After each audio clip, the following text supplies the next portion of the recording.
Profesor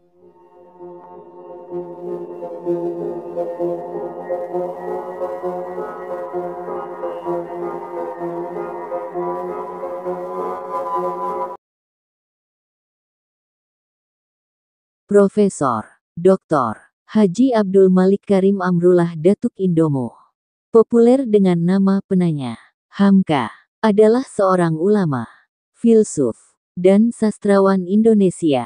Beliau berkarir sebagai wartawan, penulis, dan pengajar. Beliau sempat berkecimpung di politik melalui Masyumi, sampai partai tersebut dibubarkan. Menjabat Ketua Majelis Ulama Indonesia (MUI) pertama, dan aktif dalam Muhammadiyah hingga akhir hayatnya. Universitas Al-Azhar dan Universitas Nasional Malaysia menganugerahkannya gelar doktor kehormatan, sementara Universitas Mustopo mengukuhkan Hamka sebagai guru besar. Namanya disematkan untuk Universitas Hamka milik Muhammadiyah dan masuk dalam daftar pahlawan nasional Indonesia. Dibayangi nama besar ayahnya, Abdul Karim Amrullah, Hamka remaja sering melakukan perjalanan jauh sendirian. Alih-alih menyelesaikan pendidikannya di Tawalib, beliau merantau ke Jawa pada umur 16 tahun. Selang setahun, beliau pulang membesarkan Muhammadiyah di Padang Panjang. Pengalaman ditolak sebagai guru di sekolah milik Muhammadiyah karena tidak memiliki ijazah dan kemampuan berbahasa Arabnya yang terbatas, mendorong Hamka muda pergi ke Makkah. Lewat bahasa Arab yang dipelajarinya, Hamka mendalami sejarah Islam dan sastra secara otodidak. Kembali ke tanah air, Hamka bekerja sebagai wartawan sambil menjadi guru agama di Delhi. Setelah menikah, beliau kembali ke Medan dan memimpin pedoman masyarakat. Lewat karyanya, Di Bawah Lindungan Ka'bah, dan tenggelamnya kapal Van der Wijk, nama Hamka melambung sebagai sastrawan. Selama Revolusi Fisik Indonesia, Hamka bergerilya di Sumatera Barat bersama Barisan Pengawal Nagari dan Kota atau BPNK, menggalang persatuan rakyat menentang kembalinya Belanda. Pada 1950, Hamka membawa keluarga kecilnya ke Jakarta. Semula, beliau bekerja di Departemen Agama, tapi mundur karena terjun di jalur politik dalam pemilihan umum 1955. Hamka terpilih duduk di Konstituante, mewakili Masyumi. Beliau terlibat dalam perumusan kembali dasar negara.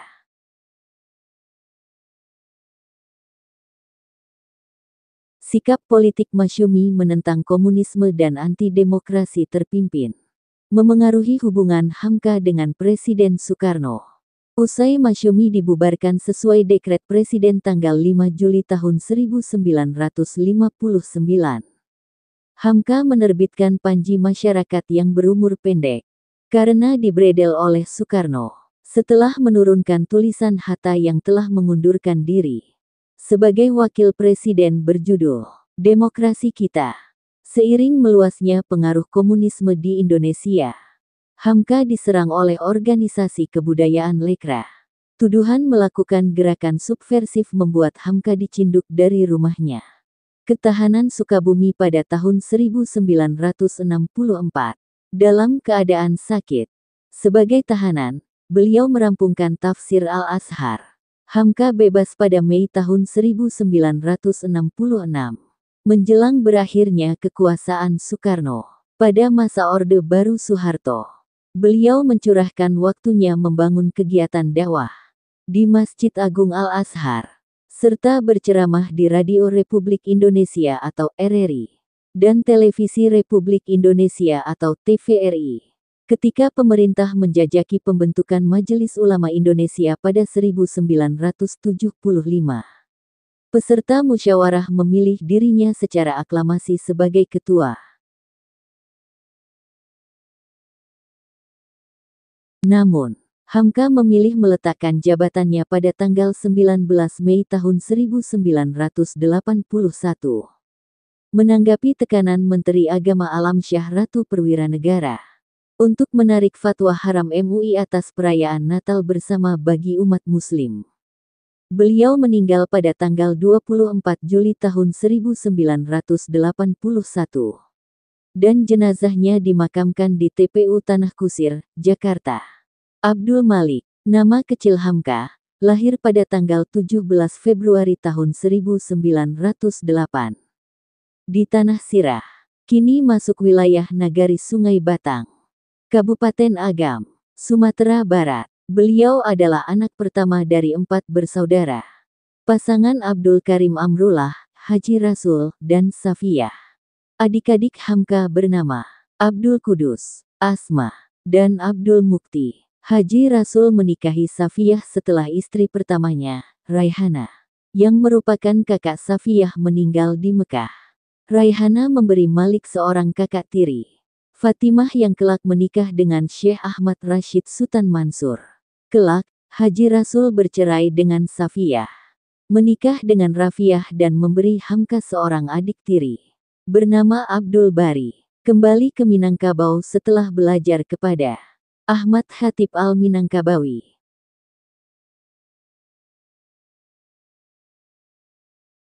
Haji Rasul memimpin gelombang pembaruan Islam, menentang tradisi adat dan amalan tarekat. Walaupun ayahnya sendiri, Muhammad Amrullah, adalah seorang pemimpin tarekat Naqsyabandiyah. Istri Amrullah, anduang bagi Malik, bernama Siti Tarsawa, adalah seorang yang mengajarkan tari, nyanyian, dan pencak silat di Maninjau. Hamka kecil tinggal bersama anduangnya, mendengarkan pantun-pantun yang merekam keindahan alam Minangkabau. Ayahnya sering bepergian untuk berdakwah. Saat berusia 4 tahun, Malik mengikuti kepindahan orang tuanya ke Padang Panjang. Belajar membaca Al-Quran dan bacaan salat di bawah bimbingan Fatimah, kakak tirinya. Memasuki umur 7 tahun, Malik masuk ke sekolah desa. Pada 1916, Zainuddin Labai El-Yunusi membuka sekolah agama Diniyah School, menggantikan sistem pendidikan tradisional berbasis surau. Sambil mengikuti pelajaran setiap pagi di sekolah desa, Malik mengambil kelas sore di Diniyah School. Kesukaannya di bidang bahasa membuatnya cepat sekali menguasai bahasa Arab.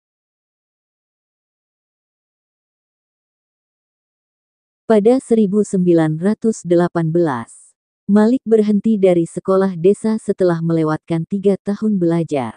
Karena menekankan pendidikan agama, Haji Rasul memasukkan Malik ke Tawalib.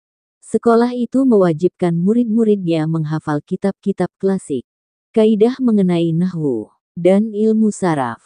Setelah belajar di Diniyah School setiap pagi, Malik menghadiri kelas Tawalib pada sore hari, dan malamnya kembali ke surau. Namun, sistem pembelajaran di Tawalib yang mengandalkan hafalan membuatnya jenuh. Kebanyakan murid Tawalib adalah remaja yang lebih tua dari Malik. Karena beratnya materi yang dihafalkan dari pelajaran yang diikutinya, beliau hanya tertarik dengan pelajaran arut, yang membahas tentang syair dalam bahasa Arab. Kendati kegiatannya dari pagi sampai sore hari dipenuhi dengan belajar, Hamka kecil terkenal nakal. Beliau sering mengganggu teman-temannya jika kehendaknya tidak dituruti. Karena gemar menonton film, Malik pernah mengelabui ayahnya, diam-diam tidak datang ke surau untuk mengintip film bisu yang sedang diputar di bioskop. Saat berusia 12 tahun, Malik menyaksikan perceraian orang tuanya. Walaupun sang ayah adalah penganut agama yang taat, kerabat dari pihak ibunya masih menjalankan praktik adat yang tidak sesuai dengan ajaran Islam. Hari-hari pertama setelah orang tuanya bercerai, Malik bolos sekolah. Beliau menghabiskan waktu bepergian mengelilingi kampung yang ada di Padang Panjang. Ketika berjalan di pasar, beliau menyaksikan seorang buta yang sedang meminta sedekah. Malik yang iba menuntun dan membimbing peminta itu berjalan ke tempat keramaian untuk mendapatkan sedekah, hingga mengantarkannya pulang. Namun, ibu tirinya marah saat mendapati Malik di pasar pada hari berikutnya. Apa yang awak lakukan itu memalukan ayahmu. Malik sempat membolos selama 15 hari berturut-turut. Sampai seorang gurunya di Tawalib datang ke rumah untuk mengetahui keadaan Malik. Mengetahui Malik membolos, ayahnya marah dan menamparnya. Dibayang-bayangi ketakutan terhadap ayahnya. Malik kembali masuk kelas seperti biasa. Pagi belajar di sekolah diniyah.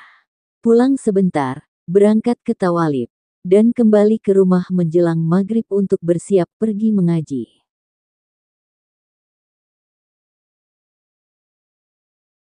Kesehatan Hamka menurun setelah mengundurkan diri dari jabatan Ketua MUI. Mengikuti anjuran Dr. Karnen Bratawijaya, dokter keluarga Hamka. Hamka diopname di Rumah Sakit Pusat Pertamina pada tanggal 18 Juli tahun 1981. Bertepatan dengan awal Ramadan.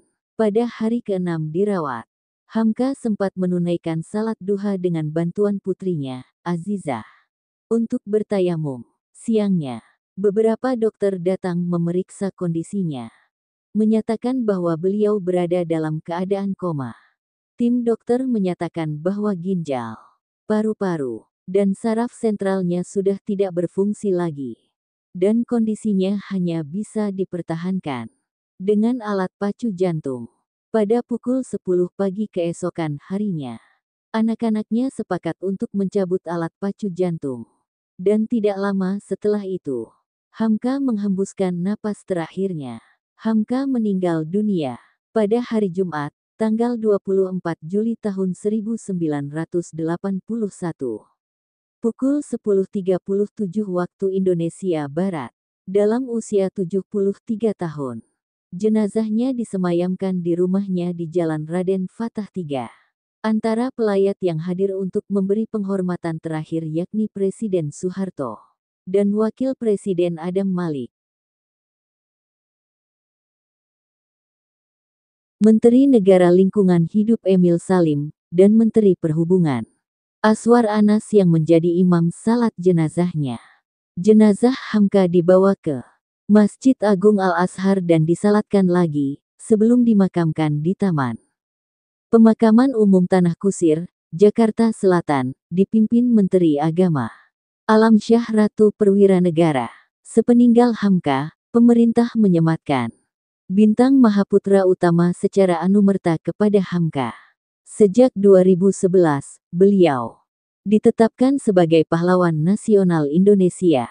Namanya diabadikan untuk perguruan tinggi Islam di Jakarta milik Muhammadiyah, yakni Universitas Muhammadiyah Hamka. Dari syair berbahasa Minang ciptaan Agus Taher, Zalmon dan Tiar Ramon menyanyikan lagu Selamat Jalan Buya untuk mengenang wafatnya Hamka. Hamka diakui secara luas sebagai seorang pemikir Islam Asia Tenggara.